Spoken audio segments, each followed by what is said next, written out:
संसार का यह नियम है कि कोई भी इकाई अथवा वस्तु मात्र के साथ ही उसका विपरीत भाव भी उत्पन्न हो जाता है। इसीलिए ब्रह्मा विष्णु महेश के प्राकट्य के पश्चात भगवान विष्णु के कर्णरंध्रों से मधु और कैटभ नामक दो दैत्यों का प्रादुर्भाव हुआ।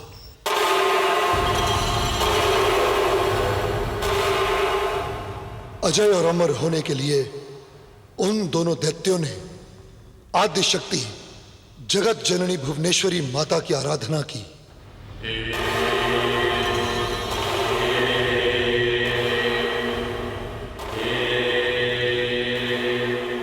माता ने प्रसन्न होकर उन दोनों दैत्यों को मन वांछित वरदान प्रदान किया। अद्भुत वरदान प्राप्त कर मधु और कैटभ अहंकार तथा दंभ के वशीभूत हो गए। उन्होंने ब्रह्मा तथा विष्णु को अपना दास बनने के लिए युद्ध के लिए ललकारा। भगवान विष्णु और उन दोनों दैत्यों के बीच भयंकर युद्ध हुआ। अजय और अमर होने का वरदान पाने के कारण भगवान विष्णु उन दोनों दैत्यों का संहार करने में अपने आप को असमर्थ पा रहे थे। तदनंतर मां योग माया की कृपा प्राप्त कर भगवान विष्णु ने अपना विराट स्वरूप धारण किया और उन दोनों दैत्यों का संहार किया। समस्त जल मधु और कैटभ के रक्त से लाल हो उठा। दैत्यों के संहार के पश्चात तीनों देव ब्रह्मा विष्णु और महेश अपने प्राकट्य का कारण नहीं समझ पा रहे थे। वे तीनों सोच विचार कर ही रहे थे कि उन्हें योग माया की वाणी सुनाई दी। हे देवताओं, प्रत्येक घटना के साथ कार्य और कारण का संबंध अवश्य होता है। उसका उद्देश्य भी निश्चित और निर्धारित होता है। आप तीनों के प्रकट होने का कारण भी आद्य शक्ति, मूल प्रकृति, भगवती भुवनेश्वरी हैं। वही आपको आपके भावी कर्तव्य और उद्देश्य बताएंगी। कृपया आप तीनों मां भुवनेश्वरी के धाम के लिए प्रस्थान करें। इसके लिए मैं आपको आवश्यक शक्तियां प्रदान करती हूं। और इस तरह तीनों देव भगवती भुवनेश्वरी के धाम पहुंचे।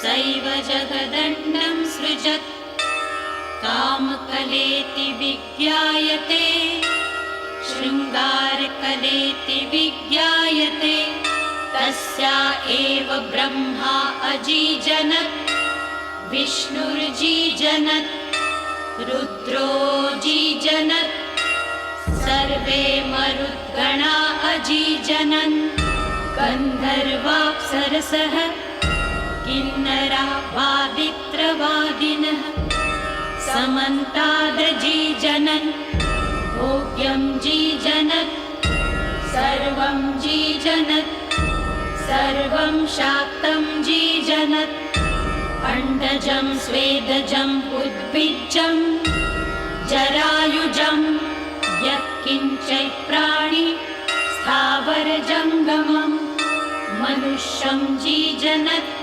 सैषा पराशक्तिः सैषा शाम्भवी विद्या आदिविद्येति वा आदिविद्येति वा सादिविद्येति वा रहस्यमो वाचि प्रतिष्ठा सैव पुरत्रयं शरीरत्रयं व्याप्य बहिरन्तरवभासयन्ति देशकालवस्वन्तरसङ्गान् महात्रिपुरसुन्दरी वै प्रत्यक्चित्तिः ॐ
अनंत कोटि कोटि ब्रह्मांडों की जननी माता भुवनेश्वरी, त्राहि माम, त्राहि माम।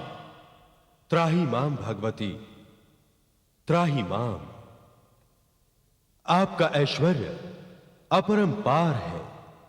हम तो मात्र आपके इस अविराम चल रहे लीला चक्र के बुलबुले हैं, एक कण मात्र है। हे शरणागत बलिहारिणी माते, हम तो ये भी नहीं जानते कि हम कौन हैं और हमारे प्राकट्य का क्या कारण है। प्रसन्न होइए देवी मां, प्रसन्न होइए। हम तो मात्र आपकी इच्छा भर हैं। हमारा प्राकट्य और विलय आपका किंचित संकेत मात्र है।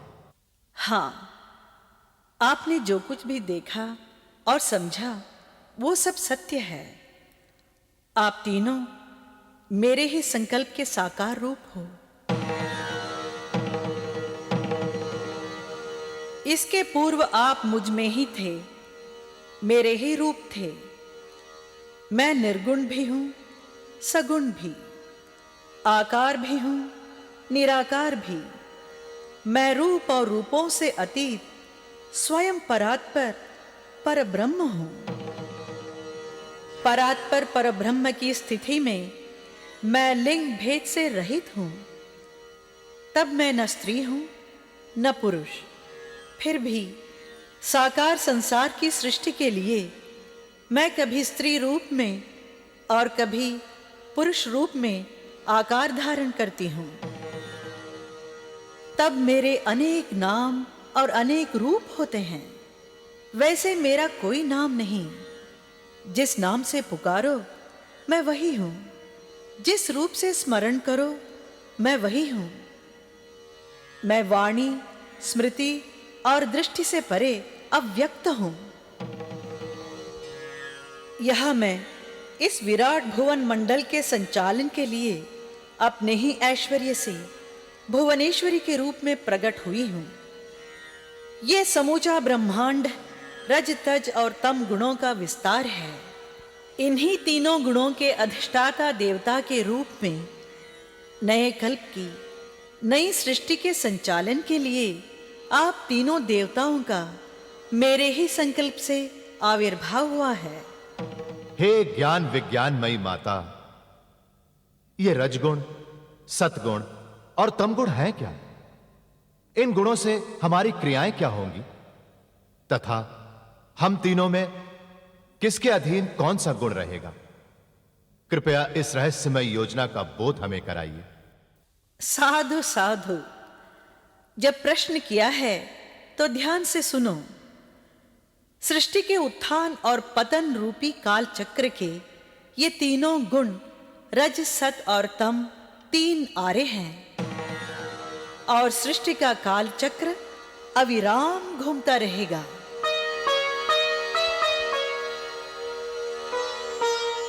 रजोगुण का काम रचना है और रचना ही सृष्टि है और रचना को सहेजने और संवारने की प्रक्रिया को ही सतोगुण कहते हैं। और हर रचना की एक निश्चित आयु होती है। फिर रचना में अपने आप विघटन होता है। उस विघटन क्रिया का नाम ही तमोगुण है।